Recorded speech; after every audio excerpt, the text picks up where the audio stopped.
everyone, and welcome to another episode of Crafty Beer Reviews. Today I will be reviewing the latest release in the Stochasticity project from Stone. This is Master of Disguise, and thankfully they chose a name that I think everybody can actually pronounce this time, so kudos to them. But yeah, this is a beer that has really been a long time in the making. This is what they're calling a golden stout.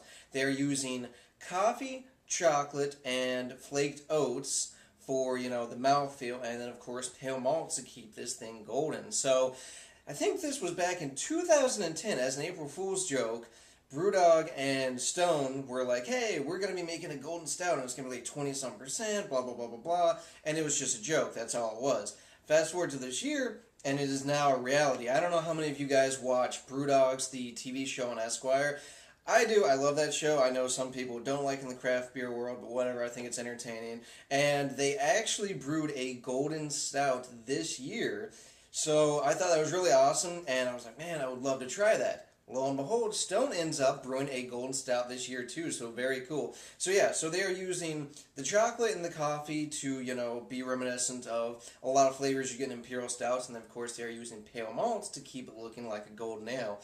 So very cool stuff. This was bottled on the 4th of November, so at time of recording this is only 2.5 weeks old, making this a super duper fresh bottle. But yeah, I've been looking forward to this one ever since I read about it. So guys, without further ado, let's go ahead and check out the aroma. Whew, wow, that is really coffee forward.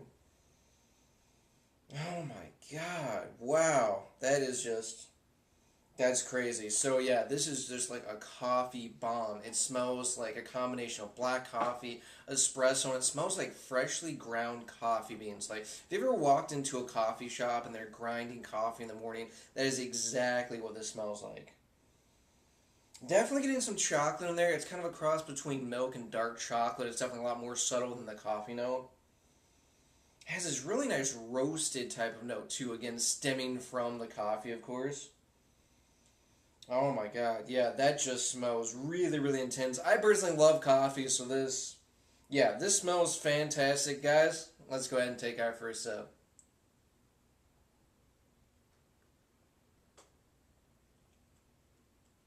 Wow. Whew. Yeah, just like in the aroma. This thing is coffee on top of coffee on top of coffee. Oh my god, wow. So the first thing I'm hit with is this kind of like Java espresso note, immediately followed by really just a lot of that kind of, black coffee type of note. I mean, oh my god, yeah, it's got all these coffee nuances in it. It tastes like Java, it tastes like espresso, it kind of tastes like black coffee all at the same time. It's incredibly roasty too. Wow, yeah. Very, very coffee forward.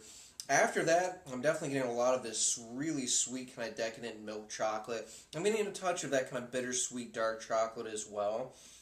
It almost kind of tastes like cocoa powder a little bit in there.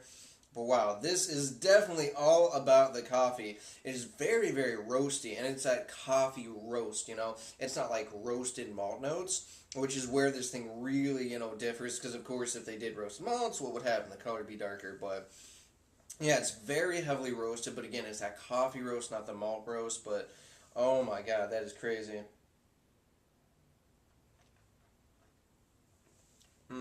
That is so good. It basically tastes like a chocolate-covered coffee bean. That's exactly what it tastes like, and that's awesome. I'm also getting some slightly kind of fruity notes in the background as well. It's kind of a more subtle note, but as it sits on my palate, I'm definitely getting that. I'm also getting a little bit of a sweeter kind of caramel malt note in there as well, a little bit. It's not super strong, but it's definitely in there. And that little bit of sweetness kind of helps counterbalance all of those really bitter notes in here as well, which is nice. But yeah, there's definitely some subtle fruity notes going on.